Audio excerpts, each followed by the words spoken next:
So thank you all for joining us for the UNLV Graduate College Thesis and Dissertation Process Workshop. Joining us today are Dax Miller, Senior Human Research Administrator, Jennifer Stevens, our lead Thesis and Dissertation Format Reviewer, Meg Wilson, Retention, Progression, and Completion Coordinator, and Andrea Worth, Scholarly Communication Librarian and Associate. They are going to be discussing the IRB review process, graduate college formatting, guidelines, ProQuest, digital scholarship, Authenticate, and more to help you successfully navigate through this process. So I'm going to hand it over to Dax Miller to share his screen and get us started. Thank you. Good afternoon, everyone, and it is a great pleasure to be able to present to you today. My name is Dax Miller, and I am with the Office of Research Integrity Human Subjects Unit. I'm going to go ahead and attempt to share my screen. Quick introduction to who I am. I am the Senior Human Research Administrator in our unit. The Office of Research Integrity Human Subjects Unit is the administrative office for the Institutional Review Board.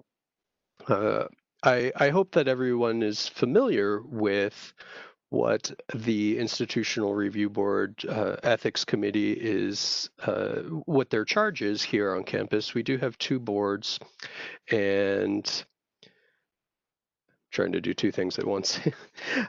We do have two boards, and each one is responsible for reviewing different areas of human research. As grad students, you will be responsible for creating your dissertation, which is often research-based, and often that research does involve human subjects.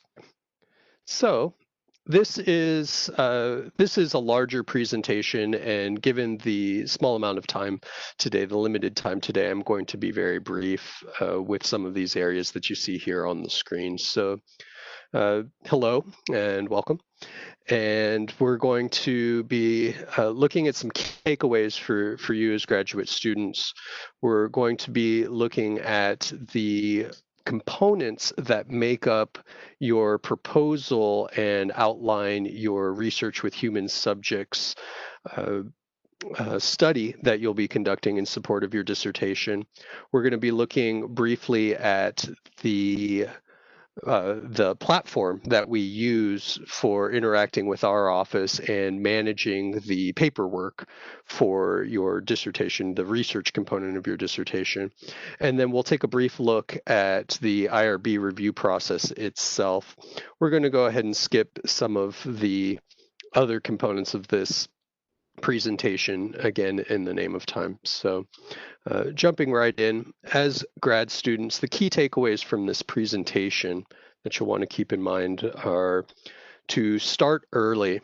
You're going to want to formulate and have a general idea of the research that you will want to conduct in support of your dissertation and completing your dissertation. There are potentially, and depending on the complexity of your desired research, there are many areas on campus, departments, different units such as ours that may be responsible for overseeing different components of your overall dissertation process and research process. And so you'll want to start early.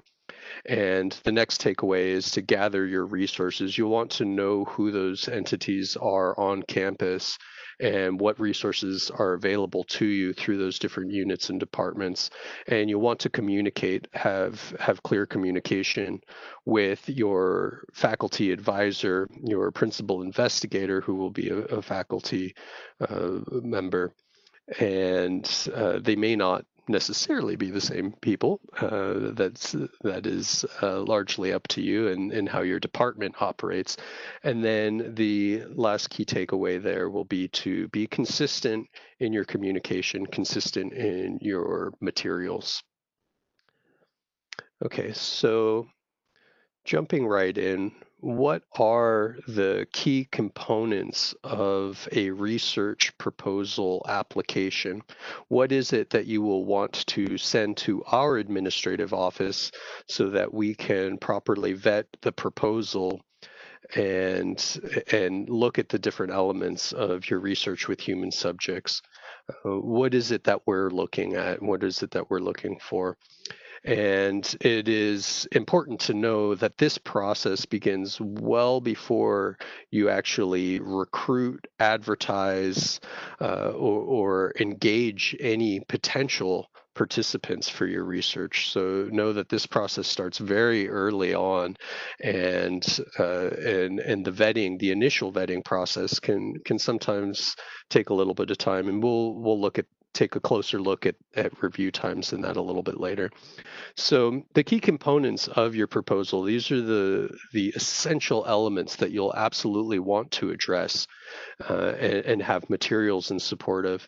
The city online training, this is currently, this is a required online education course. It takes about 1.5 hours to 2 hours to complete. You don't have to do that all in one sitting.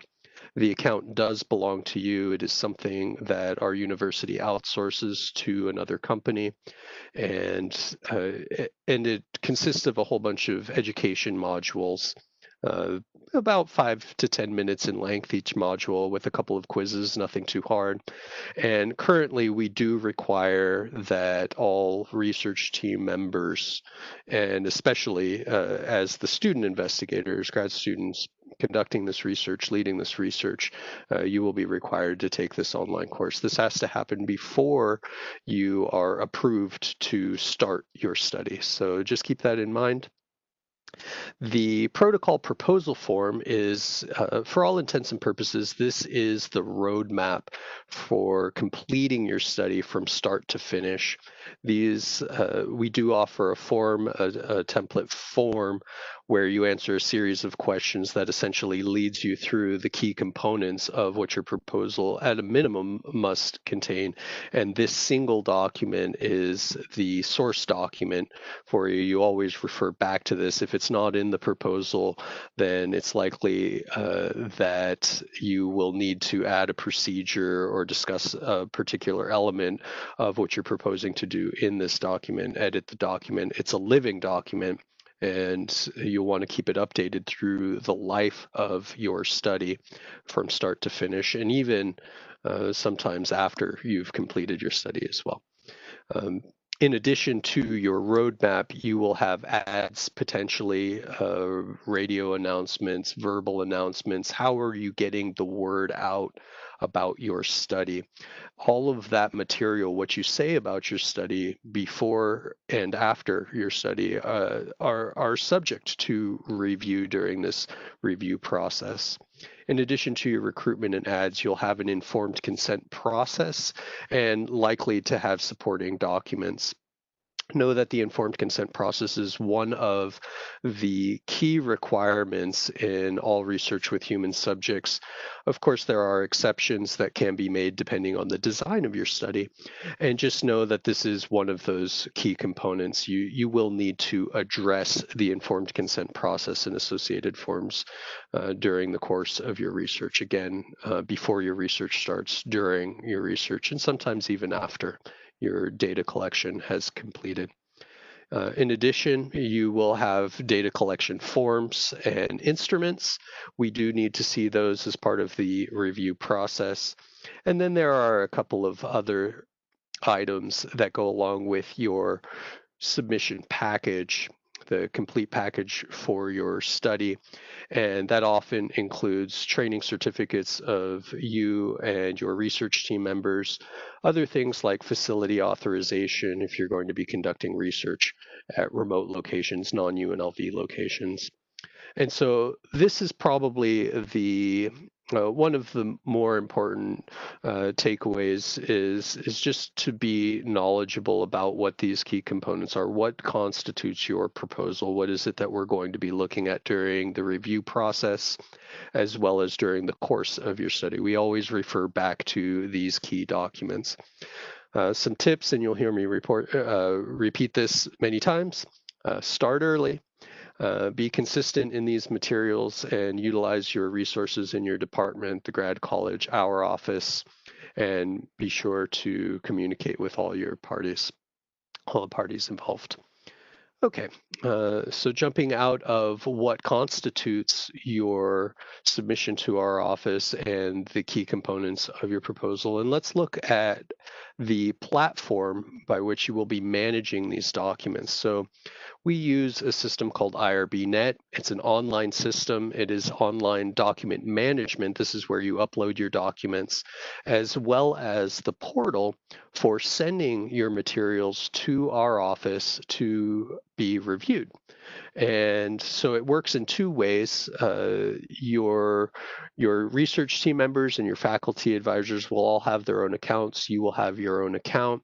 It's a share system, so similar to like Google Documents, you can create documents there, or rather you can upload documents there, and you can share them across your research team, and you can have discussions there, and then you can package those documents up and you can send them to our office. And so you will sign up to have your own IRBnet account. In IRBnet, it is used across many different universities, and so you will affiliate with your account with UNLV. And then if you have research team members that are at other universities and they also happen to be using the IRBnet system, then there is good cross communication there through the system, and you can share with other institutions and other folks at different places. And you will create a project space there, and then you will download your forms. Again, some of those forms are templated and available for you already, and you just have to answer questions. And then you upload your documents into your project space. And essentially, then everybody that's required to sign off on those materials, you can package them up again, sign off on that package, and then send them to us for review. And just know that it's your account. And once you are logged in and you have your own account, then there are resources available to you inside the system. We do have a quick start document because there is a small learning curve.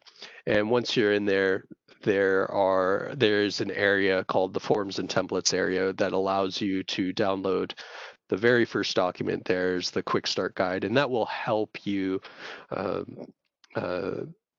navigate the system. Okay, so that's a quick word about the platform. So now we've discussed what it is that you'll be packaging up, where it is that you'll be packaging up, and now let's talk about what happens when you send it to our office. And I'm going to do a quick check on time. Looks like I'm running a little bit out of time here. So again, I'll try to be brief. Know that the process, once you send in your materials, is composed of an initial review process. This is before your study starts. You have to have all of those materials we discussed earlier reviewed, and they have to be approved. Once they're approved, then you can start to use those documents. You can start to advertise your study. You can start to engage potential subjects and then enroll actual subjects, those that agree to be participants in your study. The initial review process, know that there are different levels of review, and that review process helps clarify some of the information that you're presenting about how you're going to conduct your study. And we propose revisions. We ask for clarifications, revisions to those documents, and all of that is towards supporting the ethical conduct of your research to make sure that the engagement that you have with potential and actual subjects takes into consideration their questions and concerns. And so it's all about presenting information in a clear and concise manner, answering questions for these people, and then respecting their rights and their welfare as research participants. And then know that after your study is approved, the process continues. The review process does continue, and we do monitor active studies. So during the course of your engagement in data collection, changes may come up, and know that similar to the initial review process, any changes that you make have to be reviewed and approved before you start those changes. Things happen, incidents happen, things that you didn't expect, or roadblocks or hiccups in your timeline, in your overall project plan can occur. Keep us in the loop. Communicate with our office, and don't hesitate to call us. Involve your PI, your faculty advisors. Involve the different departments and units as as may be relevant to the situation. Anytime something comes up that was unexpected, absolutely be sure to communicate quickly and as often as possible.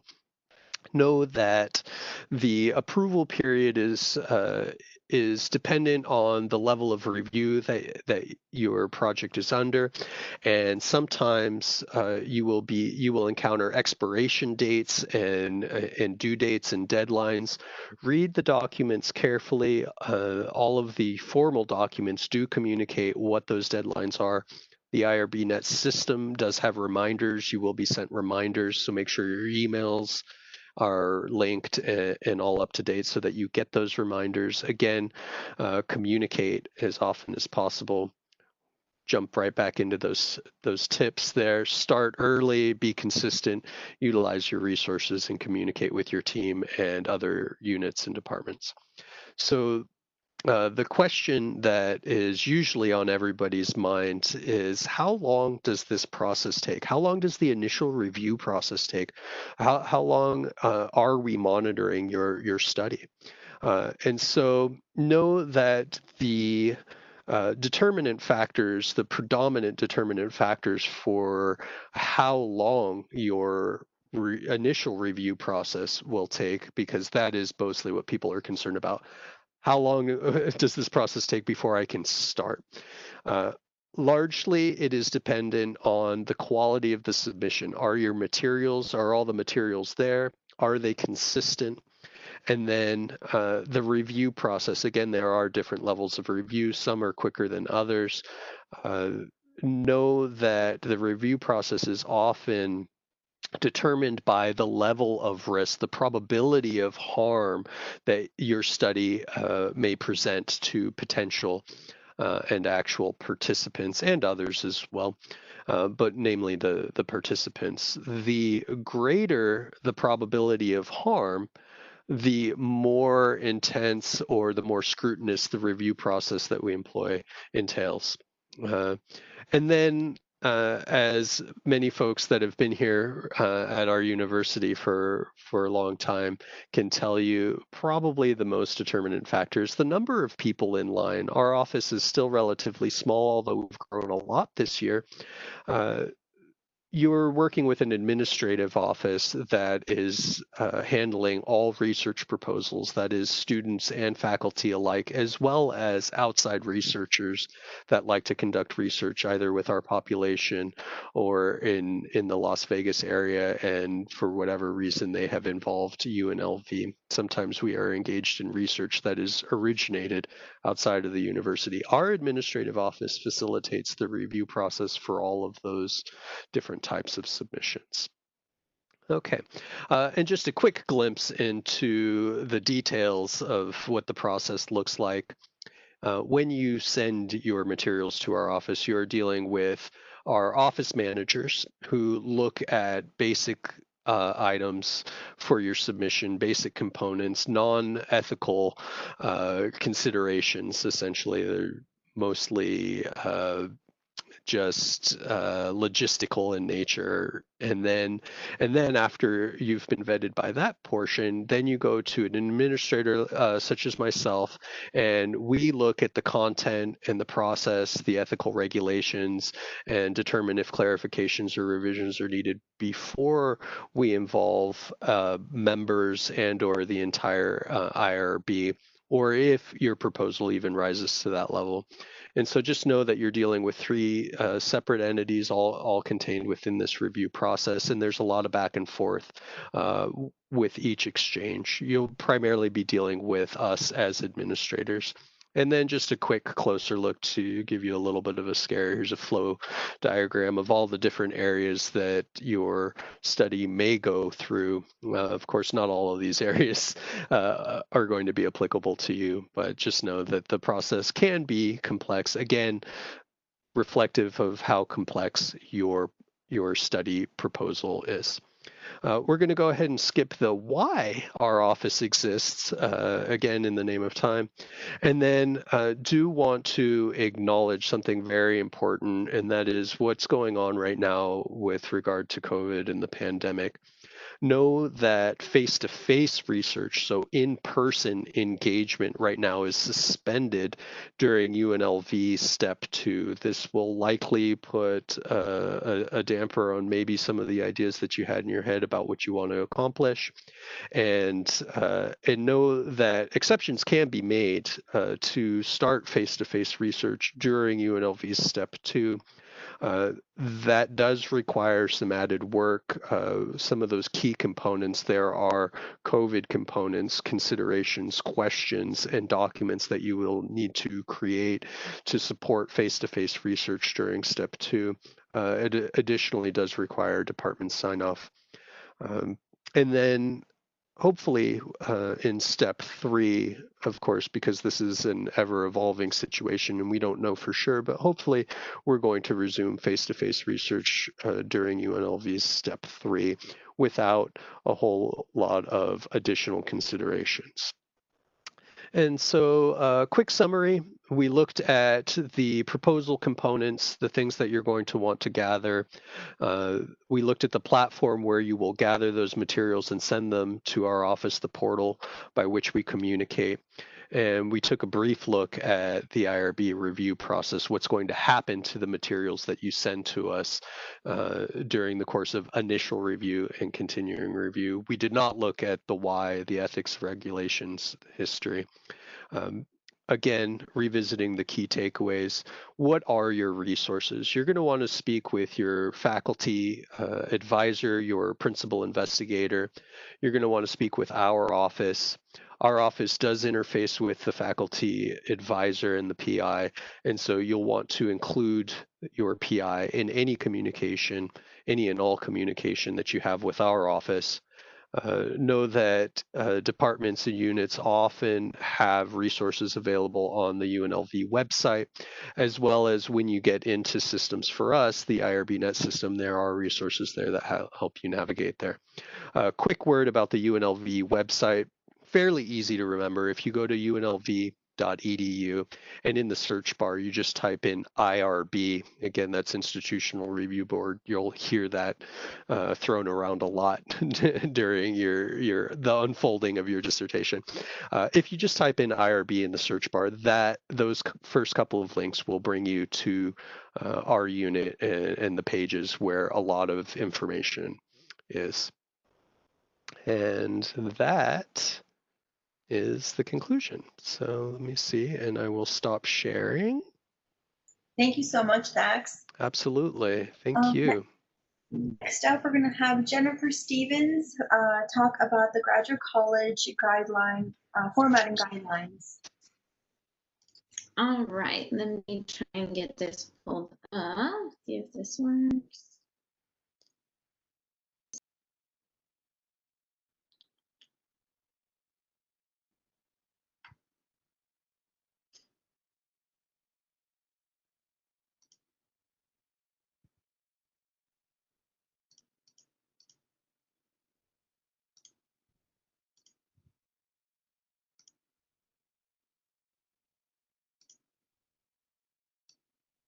Let's see, Nev, can you see that okay? Yeah, it looks good. All right. Okay. If you just want to put it in presentation mode.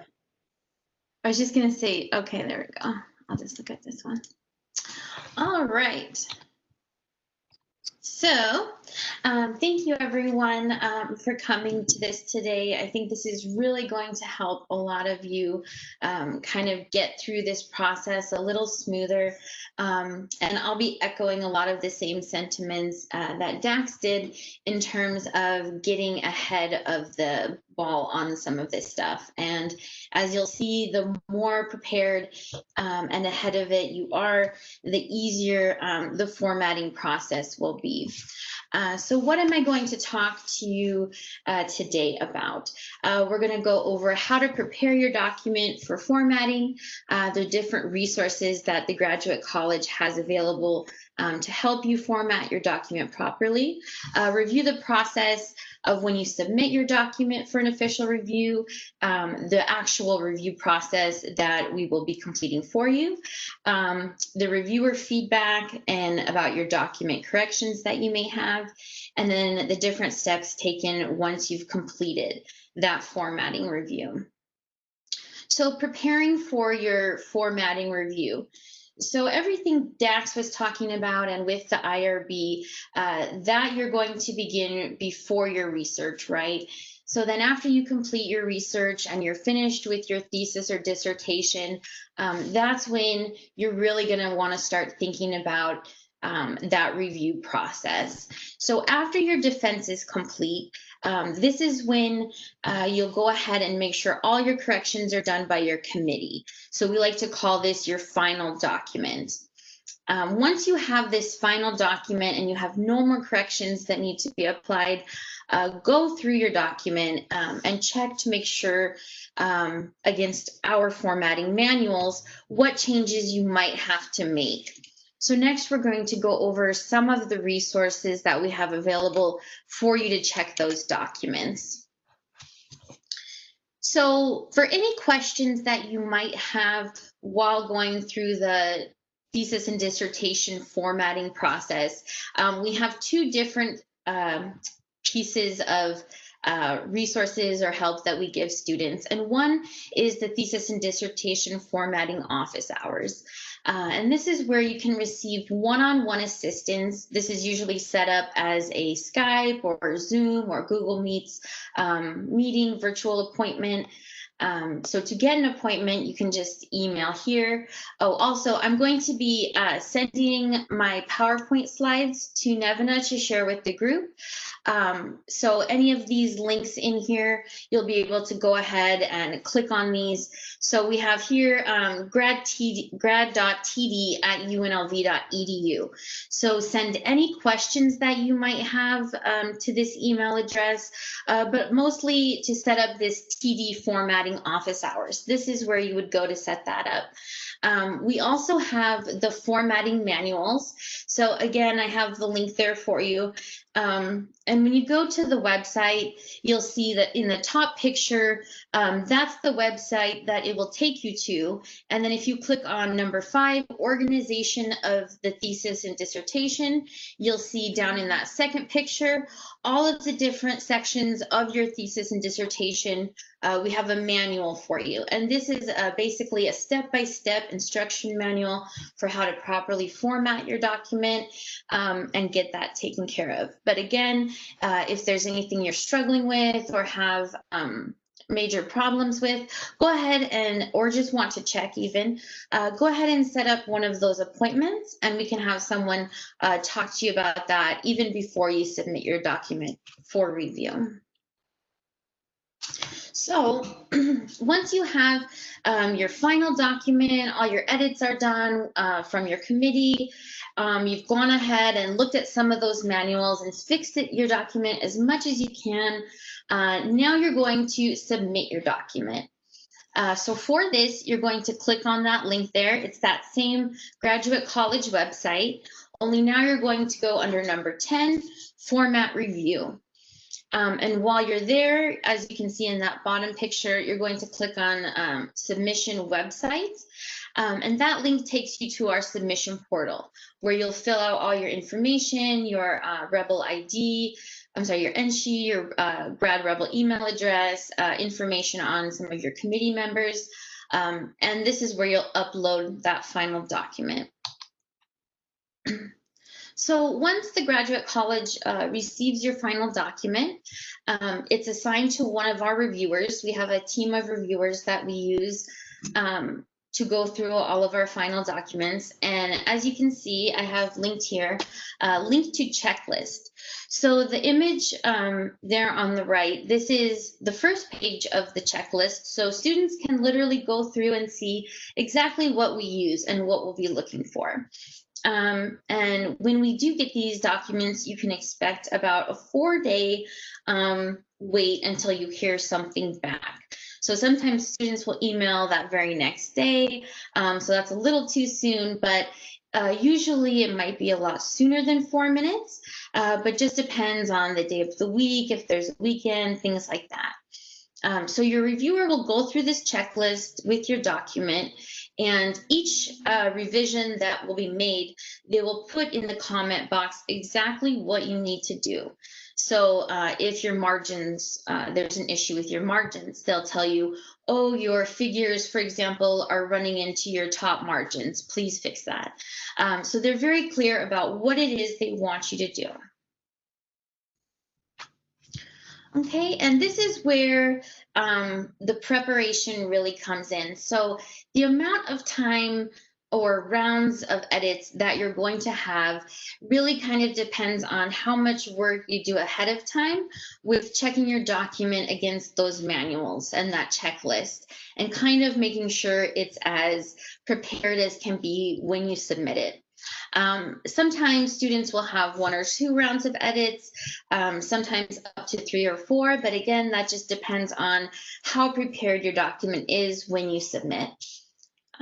So once you go back and forth with your reviewer, again, they'll send you that checklist. You'll know exactly what needs to be corrected, and if you have any problems during those corrections, go ahead and email that Brad TD email address and set up an office hours appointment, and I can go over that with you and kind of sit there and maybe explain some of the comments, or if you can't figure out how to do something, just help assist you with that. So once you have your complete document that your reviewer has approved and said, yes, you have formatting approval for this document, you'll get an email from your reviewer. And on that email, we CC your graduate college RPC coordinator, who we'll be hearing from one of them next, I believe Meg. And she's going to tell you more about what they do in this process. This is kind of where our job stops and theirs begins. So what we do when you receive approval is we we send you an email CC'd with your RPC coordinator and your committee chair that your document has received that status of approval. And when your RPC coordinator gets that email, that cues them in to check that document and insert your approval page. And as you can see here on number 11 on that same web page, once they contact you with your document, they will send you ProQuest instructions how to upload to ProQuest. So that's kind of where the review team's job ends, and the RPC coordinators kind of take over from there. But again, I would say some of the main takeaways with all of this is, if you start early and do as much as you can ahead of time, your process will be a lot smoother and easier. Reach out and ask questions sooner rather than later, for sure. And always feel free to send an email to that grad.td at unlv.edu email address to either set up an appointment, to have someone help you with some struggles you might be having with your formatting, or just to ask some general questions. So that's all that I have. And again, I'm going to be sharing my PowerPoint slides with Nevina to send out, so you all can reference that. Thank you, Jen. You're welcome. So next, we're going to hear from Megan Wilson, who is an RPC coordinator at the Brad College, and she's going to talk about Authenticate.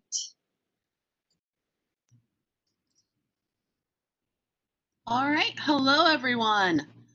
So give me 1 second, I'm going to share my PowerPoint.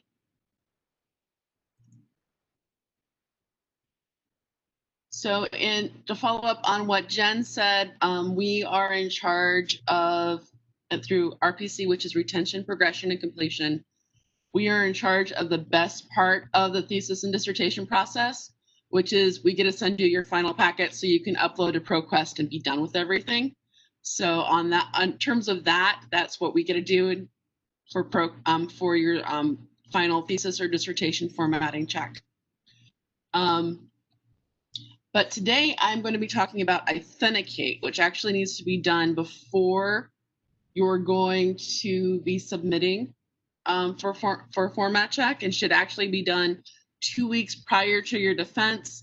Ideally, it should be done a little bit before that, but we're going to be going through that in a minute. So hang on while I get the PowerPoint loaded.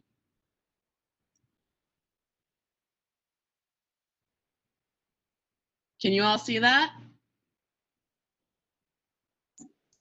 I don't see it yet. All right, so let me can.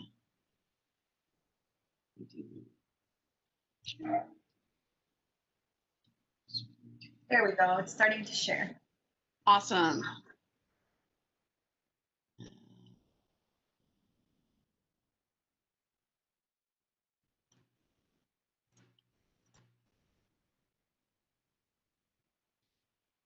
All right, so today you may have noticed that I'm not Lucas Graff, but he is another RPC coordinator. But I'm here to talk about Authenticate. Authenticate is awesome, it's free, and you should definitely use it. So as you're sitting there on the other side of the screen, you're either thinking, gosh, I need a drink, or what? What is she talking about? So Authenticate is a similarity check software. It's free for all doctoral and master's students. Accounts are set via Rebel Mail to new doctoral students and master's students with 15 or more graduate credits. If you cannot find your login information, so if you can't find that email, please email gradsystems@unlv.edu.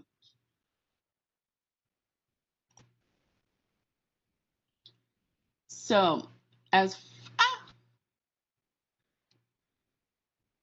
far as Authenticate is concerned, you are required to use it if you are submitting a thesis or dissertation or doctoral project. A PDF copy of the full similarity summary report, which I'm going to show you how to run a little bit later on, needs to be sent to your committee at least a week prior to your defense. Your committee will sign off on your culminating experience form that they saw this report and they agree to it. So it's really important that you get a copy to them.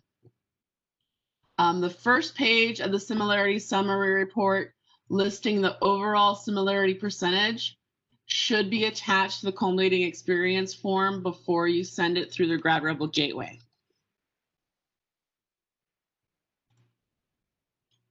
So the reason why you want to use Authenticate is because it protects you. So the use of similarity, it protects the university, it protects your committee. So the similarity software protection form, it protects the university from accidental plagiarism. You have had your head in books researching for hours and days, and you're talking to professors for years, and what's going to happen is how they speak, right, is going to rub off on you.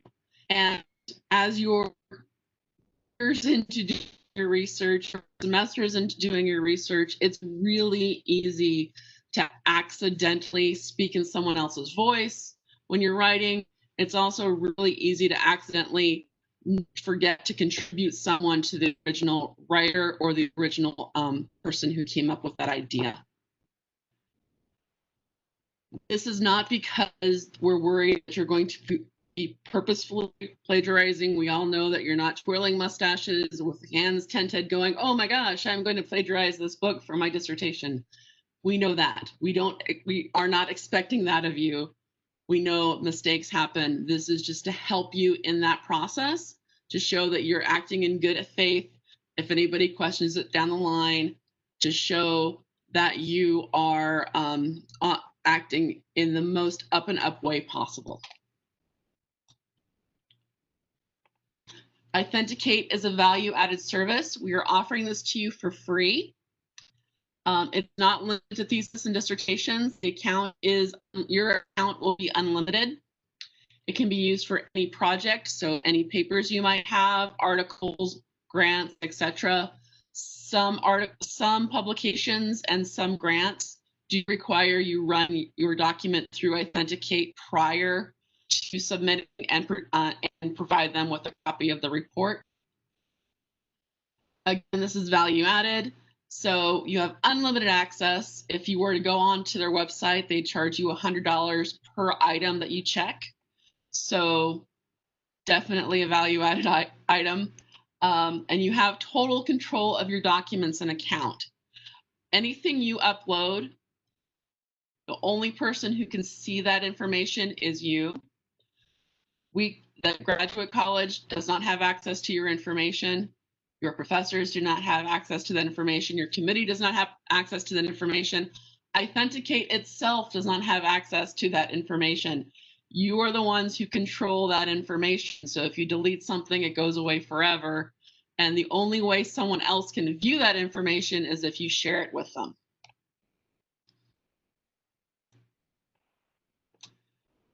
Here is the most important thing that I'm really hoping you take away from this whole conversation. If you go into Google and you Google authenticate, this login page will show up. Do not go into this login page. This is not the login page that you want. This is not the login page you are looking for. This is a login page that will charge you $100. So do not go to this login page. What you're going to want to do is you're going to get an email. And this is what the email looks like. This is the email that I received for my master's program. It's going to say, here is your login. Here is your password. Here is your URL. This URL is really important because this URL is going to send you to the right login page. This is the login page you want. This gives you 100% free access so you can upload documents as much as you want anytime during your graduate program.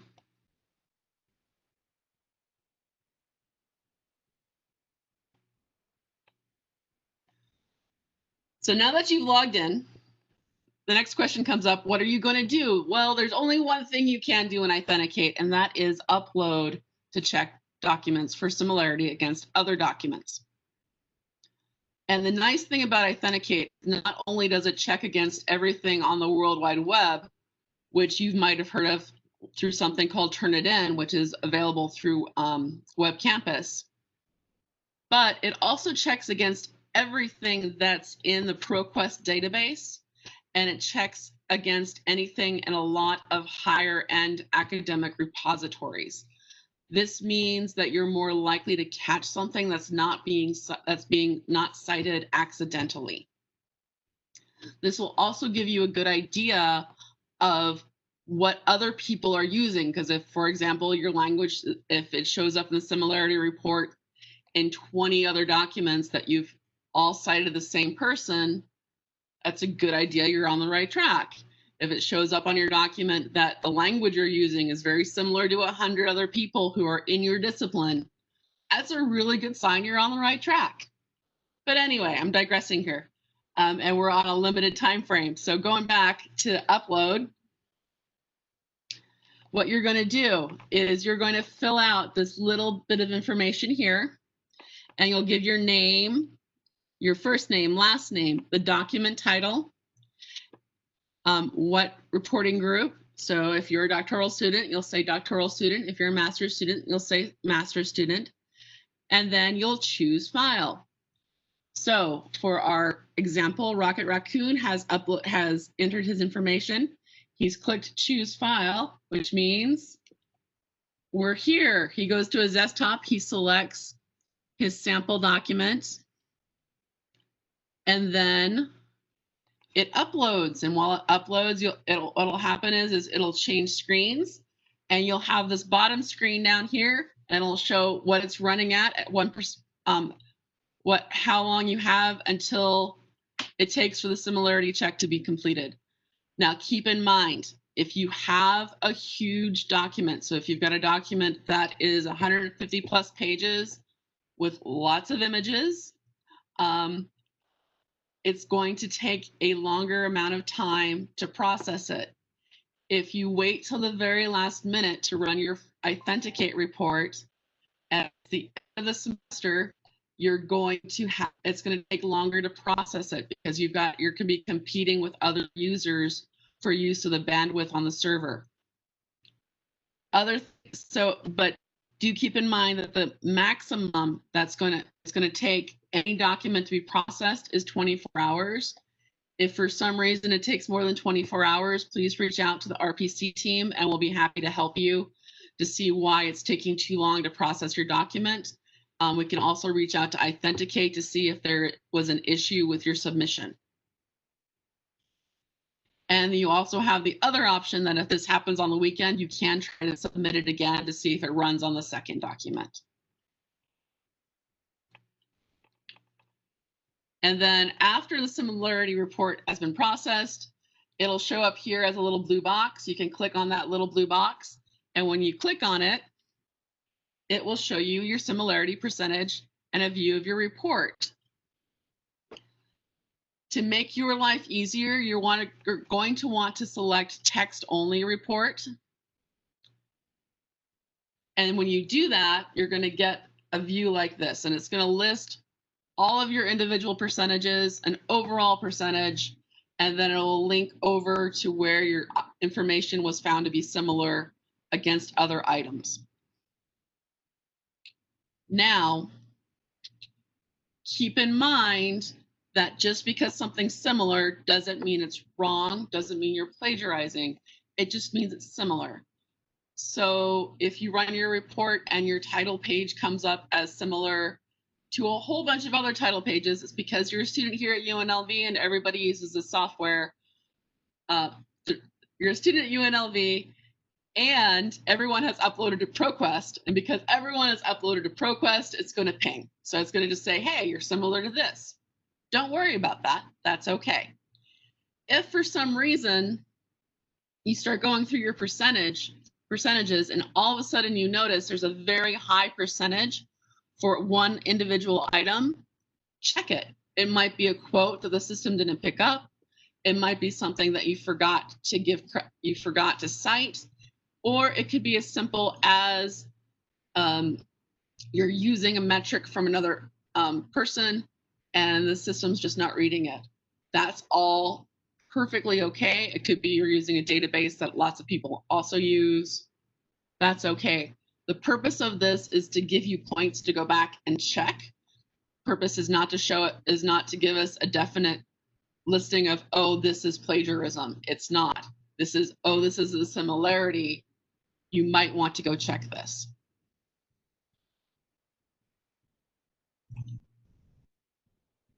When you run your report, you're going to want to select exclude quotes and exclude bibliography.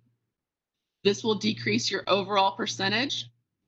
It will also take out the items that are most likely to pop up in the similarity report that are just going to be there naturally. So those are things that you don't have to go back and double check. This will make your life a lot easier. This will also make you a lot less tense when you get it, and it does cut down that overall percentage a lot. Generally, it'll knock it down anywhere between 3 and 7 percentage points.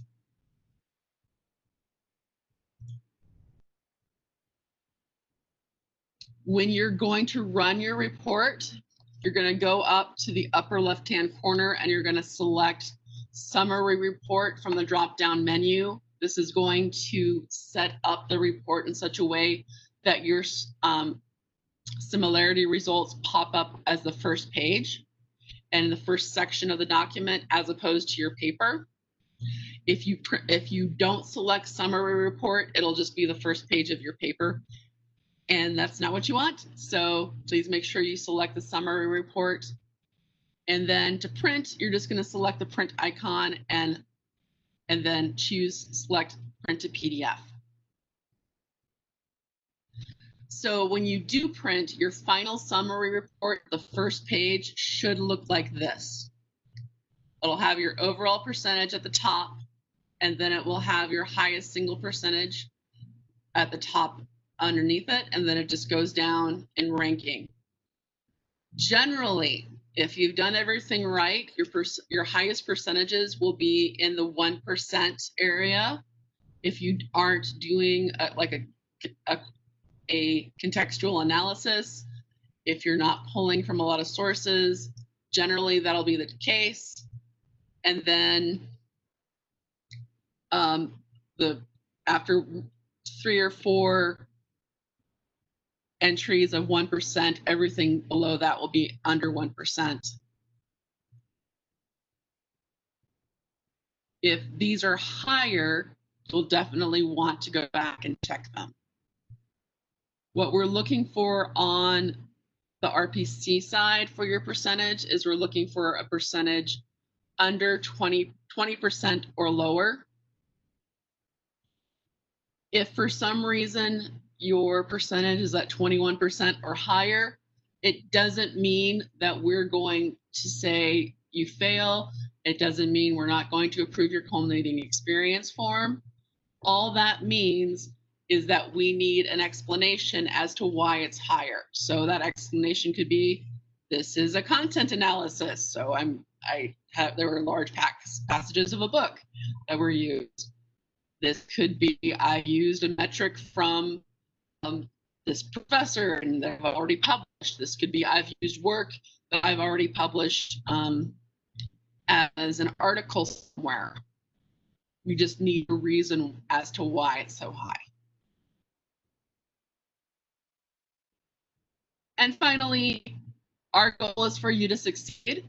As I said before, we're not searching for plagiarism. We're trying to help you prevent accidental plagiarism. We want you to succeed and graduate and get out in the world and have an awesome career and do great things. And finally, does anyone have any questions? And I'll escape out of this and to see if there are any questions handy.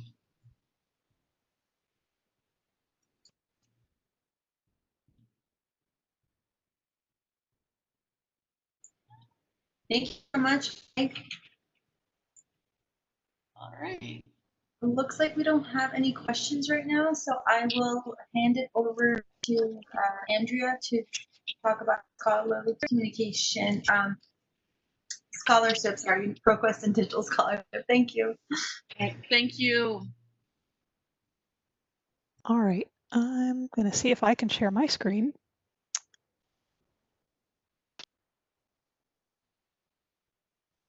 Hopefully everybody's looking at a screen that has thesis and dissertation submission process and tips on it. Looks good. Okay, great. So I agree with Meg, how she started her last presentation, that when you get to the submission process, I hope that's a really exciting time for you. That means you're well on your way to being done. And so it's exciting for me that the library gets to be part of that. So I'm going to tell you a little bit about how that works. So these are the things I'm going to be covering in this short presentation. We'll talk a little bit just briefly about the timeline. So there's a kind of a realistic expectation for how long things take from submission to when you get to see your work online.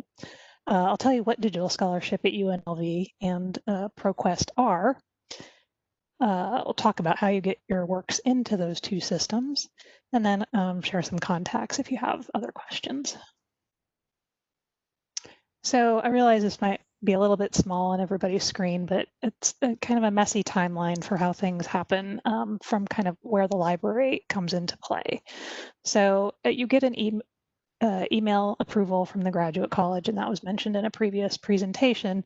One of the parts of that is that the library is copied on kind of the final version of that once all once all the checks have been done and things have been finalized, the library gets copied on that. So we have a record that the graduate college has said this is okay for the student to submit their work. So once you have that, you have instructions from them attached to that email as well. You submit your work to ProQuest. And so from there, it can take, it doesn't take you very long to submit the work. That's a pretty quick process for most folks.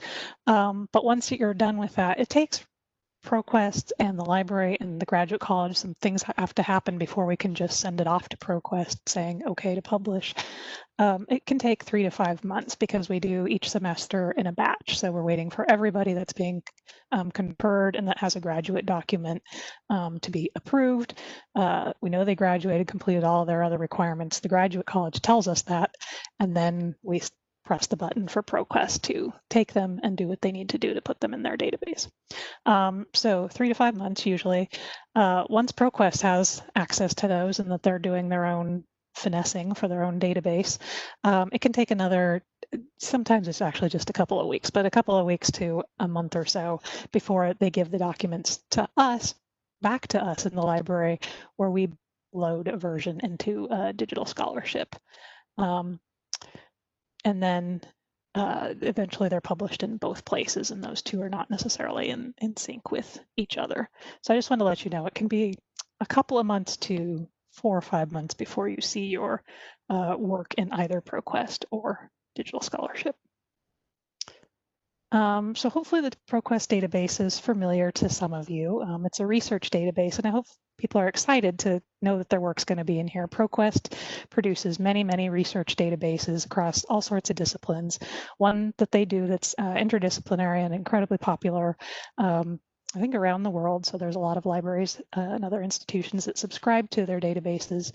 And this one in particular is ProQuest Dissertations and Theses Global. So basically your work ends up in this database along with, thousands and thousands of other works from students from around the world. And so it's a research resource for undergraduate, graduates, and faculty, of course, primarily. So that is an awesome thing that UNLV ends up in there. Not every institution does participate in ProQuest, so I think it's good that we do. So I mentioned a little bit about it already. It is a subscription database, so hopefully you've had a chance to use it while you're here at UNLV. I encourage that along with our other good resources. Once you graduate, you don't actually have access to it anymore, but as an author of a work in ProQuest, you kind of have a different way to see your own material in there as needed. And I think, I guess I alluded to, it's indexed pretty widely. So results from within the ProQuest database, even though it's subscription-based, will come up in things like Google searches or Google Scholar searches. So it really makes your work available. So I think most people are excited about that. I do have this note here, and I'm not going to spend too much time on it, but it is a commercial product. So like I said, our libraries pay for it here at UNLV. Similarly, it is people can buy your thesis, so they may not have access to the database to get access to it. And by buy, I mean buy as in they would buy a copy of the book, not buying any rights or anything like that. But you do get royalties, and they're relatively small. I don't remember what they are, but I just wanted to make you aware of it, that people can request from ProQuest access to a work that they may not have any access to through a subscription. Digital Scholarship, hopefully some of you have heard of this as well. It is our institutional repository that the library runs. It has a whole bunch of things in here, not just student works. We have a lot of faculty in here. We have undergraduate works to an extent, and then we also host several originally published at UNLV academic journals here. I think we're up to 7 or 8 of those now. And then we also have a lot of original works from institutes and centers that we have on the UNLV campus. So your theses and dissertations are in good company in Digital Scholarship. It is a bit of a change. So just within the last less than a decade or so, we used to still have theses and dissertations done entirely in print and added to the library's physical collection. It hasn't been the case for quite a few years now, and Digital Scholarship is the alternative to that option. Yeah, and our goal is to provide access to the research that comes out of UNLV. So that's what we're trying to do with that. So I usually get a question from folks because we also used to have, because we were making print copies for the library, it's a little bit easier to add in extra print copies for students when they would pay for them and get another copy. We don't actually, since we don't do that print version anymore, it is up to you to order your own print copies, and that is a service that ProQuest offers. You don't have to print through ProQuest, but you can arrange that with them. So these are just some options here, and I can also share my slides if you do want to come back to this, because I know it is exciting for authors to have a hard copy of the document they produced. So just know that is still an option that you can arrange. So submitting your thesis or dissertation to ProQuest is fairly straightforward. And I will just pause here to acknowledge that we use a lot of jargon in this process. I think we've called the thesis or dissertation a document, a TD, or I'm calling it an ETD. It's because I think of them as electronic theses and dissertations. So when you see or hear me refer to ETD, I'm talking about the same document or the same TD that any of the other presenters were talking about. So you're creating your account in ProQuest pretty quick. You get to supply some information about that document, and then of course you have to upload the files that go with it. So just to reiterate, you get this nice, happy email from the graduate college that the library is copied on. And one of the key parts here, which I don't have showing, but you get an attachment that very clearly kind of walks through the process of submitting to ProQuest. So you get that message. You get the instructions for how to create your account. You end up on a screen like this. Again, all the URLs and everywhere you need to go is provided in the instructions. It's a fairly short form, and I realize that is tiny, tiny font on the left-hand side of the screen, but similar to some of the other, I think the Authenticate database you just looked at asks for some very basic information from you, who you are, your institution, and your and to basically set up an account with ProQuest and provide an email address. There are some other things on here that you might want to just give a little bit of thought to ahead of time. One of the things that ProQuest does is offer a spot for you to put something called an ORCID ID. So if you haven't heard of that, check it out. If you have, this would be a good spot to kind of make sure your profile in ORCID is up to date and it's something you want to include your thesis or dissertation in.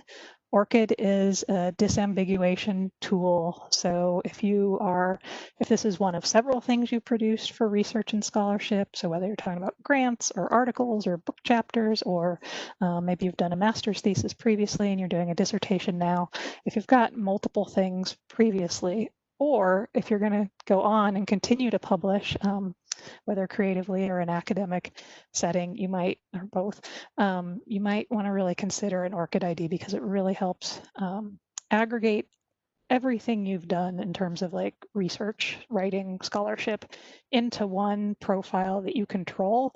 Doesn't matter if your institution changes, doesn't matter if your name changes, doesn't matter a lot of different things. It's basically giving you an account number that you can carry with you anywhere you go. It's not attached to UNLV. So I recommend it. ProQuest may be the first place you see that option. Check it out. We do have an excellent guide from one of the other librarians in the library available to you, and it's quick process to set it up. So the other thing is you'll want to give some thought to is, what is your permanent email address? That is important because once in a while we need to get a hold of you after you've already graduated, or perhaps ProQuest does if they're trying to send you the royalties. That's actually probably the more likely piece of that. So while you do need to provide your school email address initially, that's not going to work after several months after you've graduated. So you'll need to provide a personal email that hopefully was permanent for a while and that you don't mind sharing. Metadata, this probably sounds awful, but this is you describing your work. You know your work best. You know what keywords might make people find it the easiest. You know how to choose the correct subdiscipline that it belongs to and that type of thing. The abstract, of course, you already have. That's part of your document. And then it also gives you an opportunity to provide supplemental files. both ProQuest and Digital Scholarship at UNLV have a way to display supplemental files. So some people will include images if that was part of their research, additional tables, charts, raw data, that type of thing. So if you aren't sure if you should include something, definitely reach out to anybody along this process, and we'll figure out whether supplemental files make sense, but just know that's an option. And of course you need the PDF, the approved PDF that you got from the graduate college. This was touched on, and I believe a couple of presentations ago, and I believe the graduate college has some good information about online, as was mentioned, about formatting. So I won't spend too much time here, but kind of the library's role in this is really to take the information that's produced now, this year, this semester, whatever, and we want it to still be available digitally 20, 30, 40, 100 years from now. So we try to encourage people to use good practices as much as possible. And one of those is using PDF files that are believed to be fairly well supported over time, and to use correct fonts, not some fancy font that won't render correctly in just a few years. So there's some tips on this screen, and again, I believe the graduate college can assist with that kind of formatting piece too. But we really want your document to work for folks that are finding it years from now, not just now.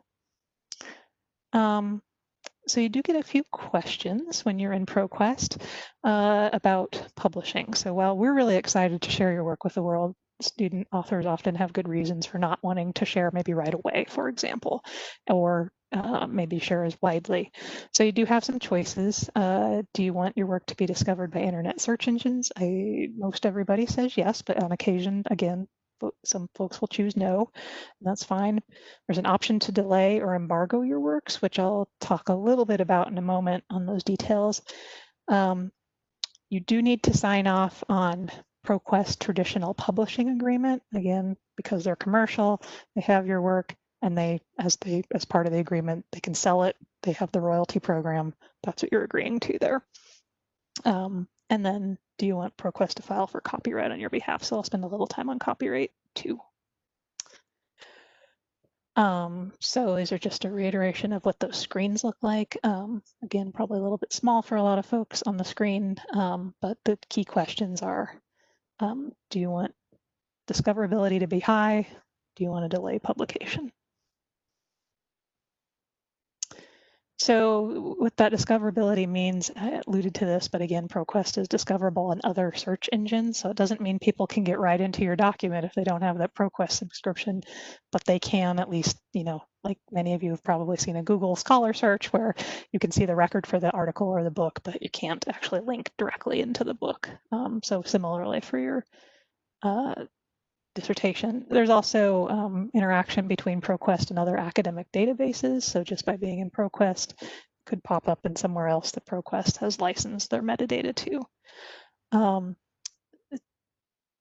So hopefully that's a good thing, but I'm happy to take questions later if you're not sure if this is for you.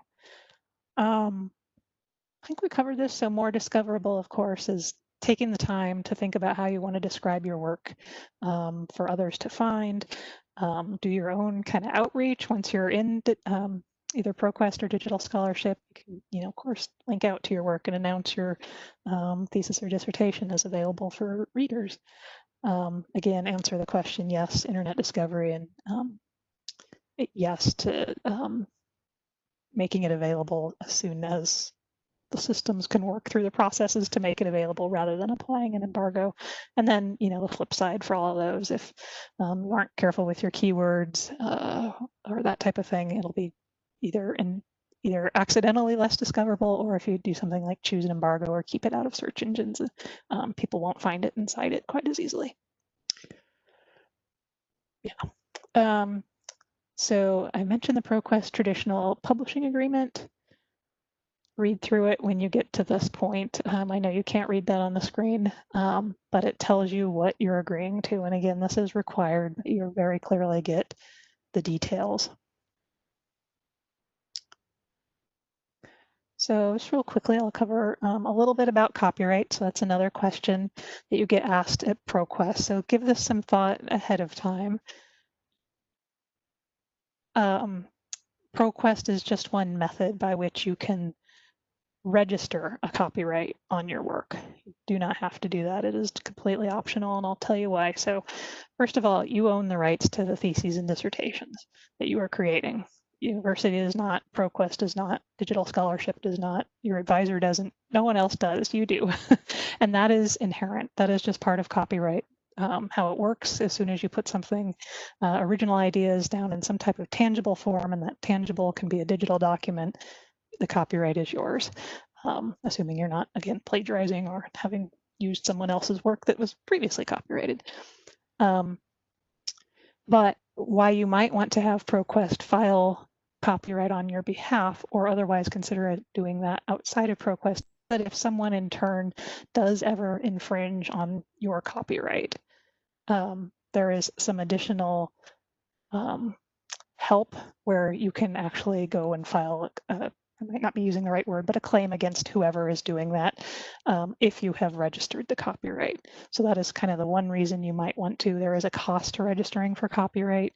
I don't think that's a huge risk for most folks, but we do know copyright infringement happens. So it's a decision you can make. And so I have as of earlier this year, these were the prices. I didn't double check right before this presentation, so I don't know if either the Copyright Office, the paper application, or what ProQuest's current pricing is. But no, that's an option. Know that it's not required. You own the copyright regardless of whether you file a copyright. So I think I covered a version of this already. Obviously, a long embargo or a permanent embargo, which is very rare, makes things not discoverable, and the things I mentioned earlier make things more discoverable. Some of the reasons you might want to use an embargo have to do with publishing. In some cases, book publishers for sure may be interested in, of course, not having the entire draft of whatever the final version of the book might be out there prior to publication of the book. So that comes up a little more often in kind of the creative side of things at UNLV, but not necessarily only creative. In article publishing, it's rare that a publisher requires an embargo on a thesis or a dissertation ahead of time. You can ask for one if the publisher is asking for one, but again, it's not that common on kind of the research article publication side of things. There's also patents that you may have, or there may be sensitive information that you just can't get, like there's just no way for you to make the work available and share it as it exists. So I will say that this is an option inside ProQuest that you will see. We are not able to customize that to have what UNLV actually allows. So this is a graduate school, UNLV-wide set of choices that I have on the screen here. And again, you will see something different in ProQuest. Don't be alarmed. UNLV has a process. You complete a form, you make your request, you say how long you want something embargoed for, and I believe there's an option or maybe a requirement to say why. That goes through the graduate college, it gets approved, they let the library know. So in my department, we apply whatever the approved embargo is to your document. And so you can go from anything from 1 year up to permanent in ProQuest and 7 years in digital scholarship. I covered this already. Those are just some reasons why you might choose the different lengths of embargoes. Again, I feel like if you do want to get your name out there on the research that you've just completed, while it still is timely and kind of in the moment relevancy, I don't recommend an embargo, but do know that that's choice is entirely yours. And then just to kind of show you, once things are in digital scholarship, this is how things look if they're embargoed or not embargoed. If you embargo your work, we still have a metadata record for it. So it's still, people still know you got this degree under this title with some basic metadata, such as the abstract. So that is on the left-hand side of the screen. And you can see where even though there's a big red download button, if anybody clicks that, no one's going to get that document. It's not available until August 15th, 2023. On the right-hand side is one that's freely available, and instead of showing that date, it shows how often it's been downloaded. And as the author behind this thesis or dissertation, that person will be getting occasional reports from the digital scholarship system that says, 50 people have downloaded this title in the last month. So it's kind of cool. People typically like to see that their works are being used, although it can take a little while to ramp up. So just to reiterate, this whole process from the time you get that email in the graduate college, from the graduate college that the library is copied on, and you start working in ProQuest to upload your work, it can take several months to the point at which I just showed you, where downloads are accumulating on Digital Scholarship. So if you do find yourself kind of wondering, I graduated a few months ago, what's going on with my thing? I can't, you want to add the link to your CV or your kind of LinkedIn profile or something like that. Trust us, we're working to get that done as quickly as possible. But feel free to reach out and ask us if you want to kind of see where we're at. And then it's primarily one of the Scholarly Communication Initiative's team members, Allie Cox, who works mostly on these. So she's most likely to be the one responding from that digital scholarship at unlv.edu email. So you definitely can reach out to her, or you can always contact me with questions. And then yeah, I can definitely share these slides. We have a video tutorial that covers very succinctly some of the things I just said. And then some of those options that if you do want a bound copy, which again seems to be popular, we have that available as well. So with that, I will pause and leave it open for any questions for me, or I imagine if folks have them for anyone else. Thank you so much. If anyone has any questions, please feel free to type them in the chat, or you can unmute yourself and ask them. So just a huge thank you to all of our presenters today. Thank you so much for sharing your time and expertise, just sharing this very important information to our students. And thank you to all our participants for joining us today. Have a great rest of the day, and we'll see you at the next grad college workshop. Thank you all.